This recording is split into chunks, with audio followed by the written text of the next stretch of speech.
আমাদের course access করেছিলে, আমাদের ডেটা দেখেছিলে ফ্যাকাল্টি হুম কমপ্লিটলি হুম যেভাবে পড়াশোনাটা করানো হয়। তো তোমার কেমন কি ফিডব্যাক, তোমার কি মনে হয়েছে?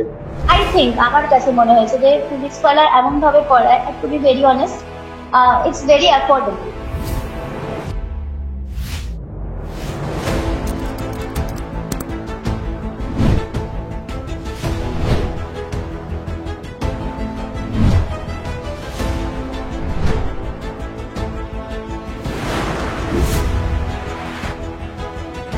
তো আমি তোমার একটু ফিজিক্স ওয়ালার জার্নি জানতে চাইছিলাম, ঠিক আছে? ডেফিনেটলি তুমি স্টার্ট করলাম পড়া, সব থেকে বড় কথা হচ্ছে আমি যখন স্টার্ট করলাম পড়া, আমার মনে হলো আমি নার্সিং এ বোধহয় এতদিন কিছু করিনি।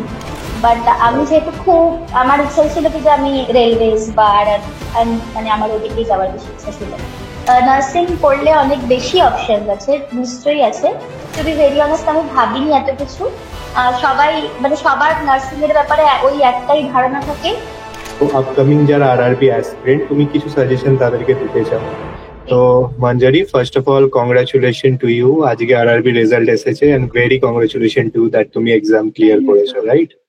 ওকে। তো আমি তোমার কাছে এটা একটু জানতে চাইছিলাম কি আজকে তোমার কেমন, যখন রেজাল্ট এলো, তোমার এক্সপ্রেশন, তোমার ফিলিংস কেমন তোমার মনে হচ্ছে?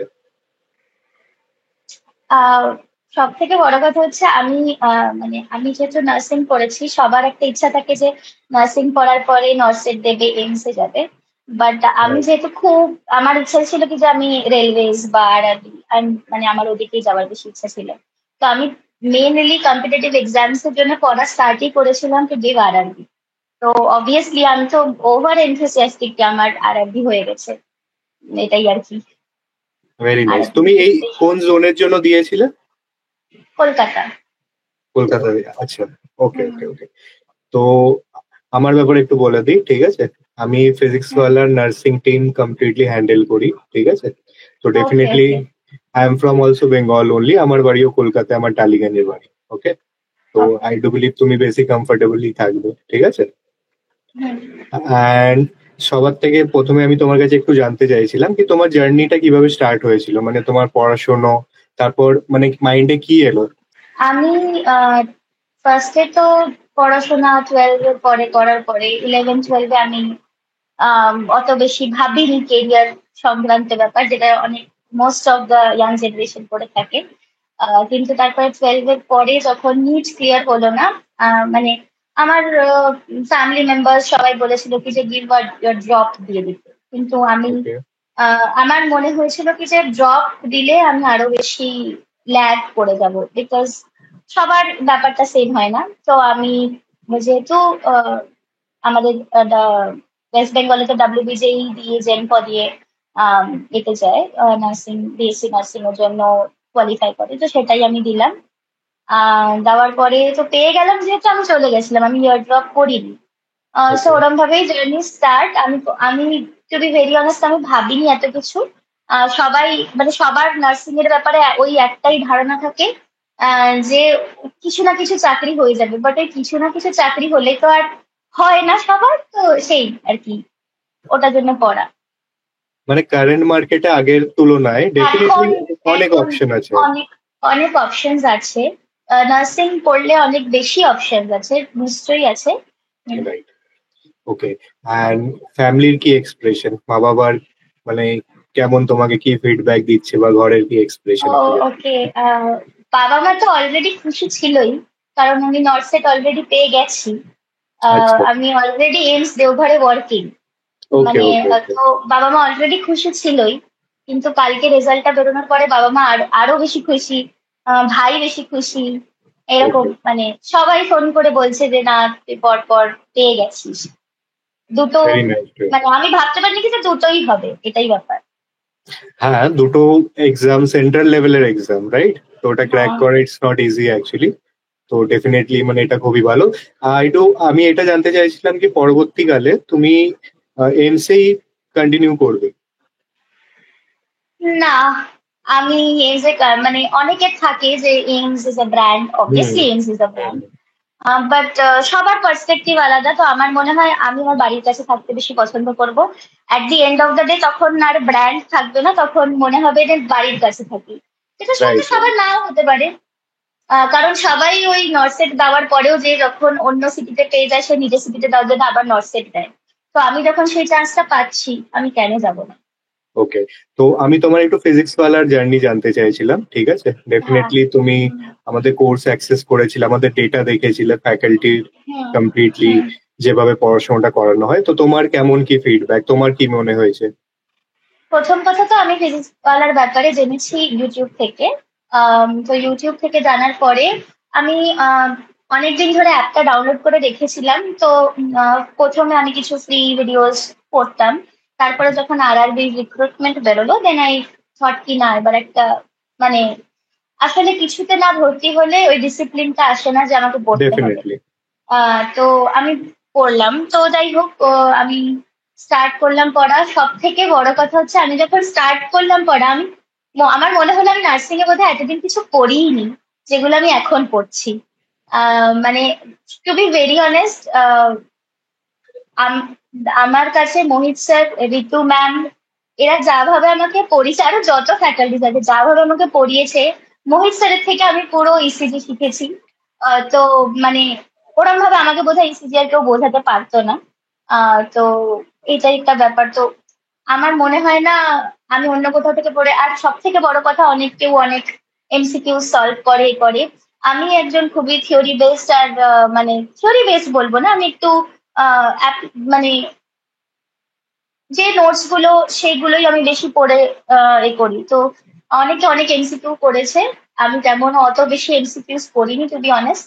আমি পুরো নোটস করেছি, রিভিশন আমি নোটস এরই দিয়ে গেছি। তো ওই পড়েই যা হয়েছে।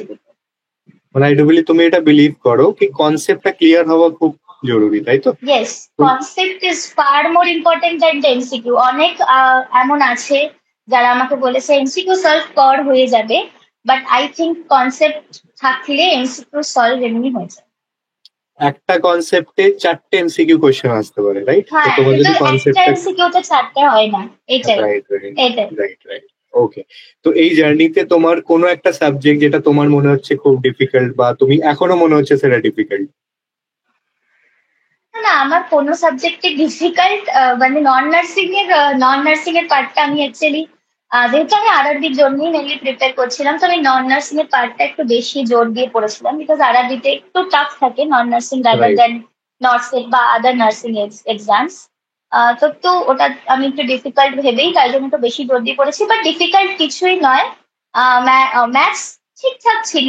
জেনারেল নলেজ, কারেন্ট অ্যাফেয়ার্স এগুলো একটু বুঝতে সময় লাগে কারণ এগুলো আমাদের ধারণায় আসবে না, কারণ কি আমরা যখন অন্য একটা পুরো ফিল্ড থেকে এসেছি, অলরেডি নার্সিং পড়েছি, আমাদের আর সময় হয় না নার্সিং পড়তে পড়তে, নার্সিং এর সাবজেক্ট পড়তে পড়তে কারেন্ট অ্যাফেয়ার্স দেখা বা জেনারেল নলেজ দেখা, এইগুলো একটু হয়ে। বাট নার্সিং এর কোনো সাবজেক্ট আমার তেমন ভাবে কিছু খুব ডিফিকাল্ট এরকম মনে হয় না। ওকে। তো তোমার অ্যাজ পার এক্সপিরিয়েন্স যেভাবে তুমি স্টার্ট করেছো, বা যেটা তোমার এক্সপিরিয়েন্স ছিল, বা পেপার যখন তুমি দিলে, ঠিক আছে? তো আপকামিং যারা আরআরবি অ্যাসপিরেন্ট, তুমি কিছু সাজেশন তাদেরকে দিতে চাও? আমি আহ, তাদেরকে এই সাজেশনটাই দিতে পারি যে কনসেপ্ট ক্লিয়ার করতে হবে। নিশ্চয়ই এমসিকিউ সলভ করতে হবে, কিন্তু খালি এমসিকিউ সলভ করলে কোনোদিনও কিছু হবে না। আর ওই যে ভেবে নেওয়া যে আরআরবি গতানুগতিক ভাবে একটা বহুত ইজি কোয়েশ্চেন দেবে, যেটা এবারে সবাই ভেবেছিল, যেটা দেয়নি এবারে বাই দ্য ওয়ে। তো না, বিকজ 2019-এ লাস্ট এক্সাম হয়েছে। তারপরে 6 বছর, 6 বছর নয়, হ্যাঁ 6 বছরই কেটে গেছে, 2025-এই আমাদের এক্সাম হয়েছে। 6 বছর কেটে গেছে, তো অবভিয়াসলি ওরা কোয়েশ্চেনের লেভেল বাড়াবে।